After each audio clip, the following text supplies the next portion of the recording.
Hi everyone, this is Pratima Luitel. Welcome to this video. Today I came up with another book review, and this is the book which I'm gonna review today. George Orwell's 1984 is a futuristic novel which forecasts the social and the political situation of Great Britain almost after 35 years. This book was published in 1949, but it is all about the year 1984. Through this book, George Orwell warns us about the consequence of totalitarianism and mass surveillance. The setting of this novel is in Great Britain, which has become a province of Oceania, and it is ruled by the party. The main leader of this party is Big Brother, who promotes the ideology of INSOC. INSOC is the political philosophy of the fictional ruling party that is more inclined to support totalitarian government.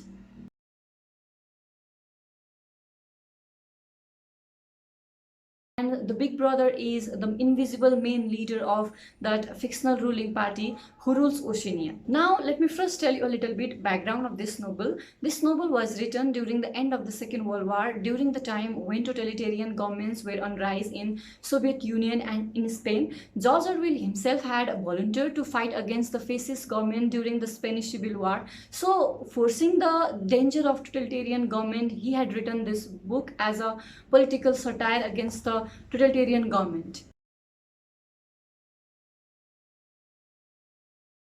But this book was banned in some of the countries because of its social, political, and sexual content. However, this is one of the most widely read books in the whole world.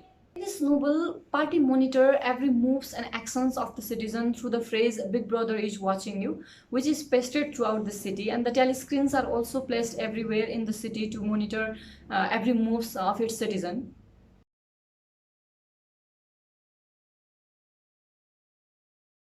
The party has also developed its own propagandistic language called Newspeak, which aims to reduce the capacity of human thought. The words in Newspeak are doublethink, which gives the contradictory meaning. The party's slogan, for instance, which says "War is peace, freedom is slavery, ignorance is strength." On the other hand, there are four ministries of party which are named completely opposite than what actually they functions. For instance, the Ministry of Peace is all about war. The Ministry of Truth is nothing except than lies. The Ministry of Love is all about hate and torture. And the Ministry of Plenty is concerned with starvation. So these are the overall things about this novel. Now let's talk about its character and what actually happens in this novel.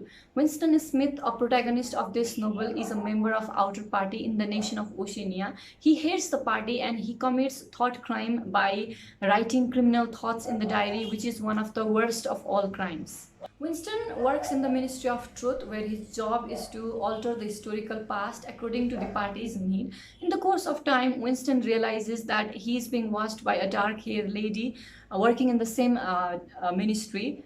Her name is Julia. In the beginning, Winston thinks she might be a spy against him, but certainly one day, Julia hands over a note declaring her love for him. This way, they gradually begin a secret affair. They even rent a room in a Prole above Mr. Charrington's store, but their affair, their relationship does not last long.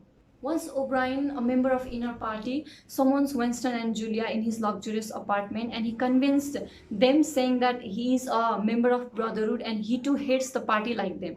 So he hands over a copy of Emmanuel Goldstein's book, The Manifesto of Brotherhood, to Winston Smith. And everything was fine up to this time. They went to their room, but while they were reading the book in their rented room, they were caused by the soldiers, and they came to know that Mr. Charrington was actually a member of Thought Police who was spying him from the day Winston had bought the diary. So they both were taken to the Ministry of Love, where Winston knew that O'Brien too was a party spy who pretended to be a party hater, but in reality he had made all the plans to trap Winston and Julia red-handed. So in the Ministry of Love, Winston is tortured and brainwashed for months, and in the final stage, O'Brien sends him to the final destination, room 101, where all the criminals are sent. In room 101, the criminals are tortured by making them exposed to their greatest fear, and in case of Winston, it was rats. Because of the fear of rats, Winston loses his mind and he shouts frantically to torture Julia, not to him. So he finally says, "Do it to Julia, not to me." So he finally gives up Julia. This is what O'Brien wanted. Winston at last is released to the outside world when his spirit is broken apart. He sees Julia on the way, but there is no emotion left for her. At last, he finally accepts the existence of the party and learns to love Big Brother.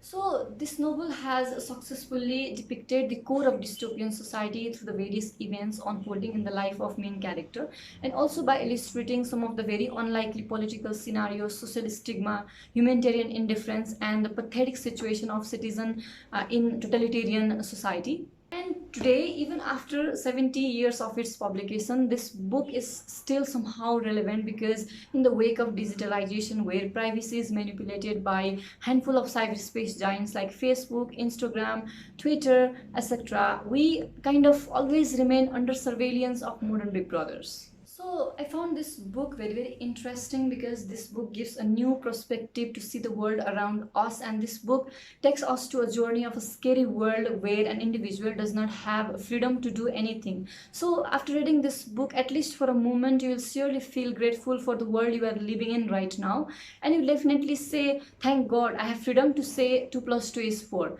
Yeah, that's all I want to say about this book. I hope you liked it, and if you also want to see the glimpse of dystopian society, you can go through this book. And thank you so much for watching this video. I'll see you again with another book review. Till then, bye bye.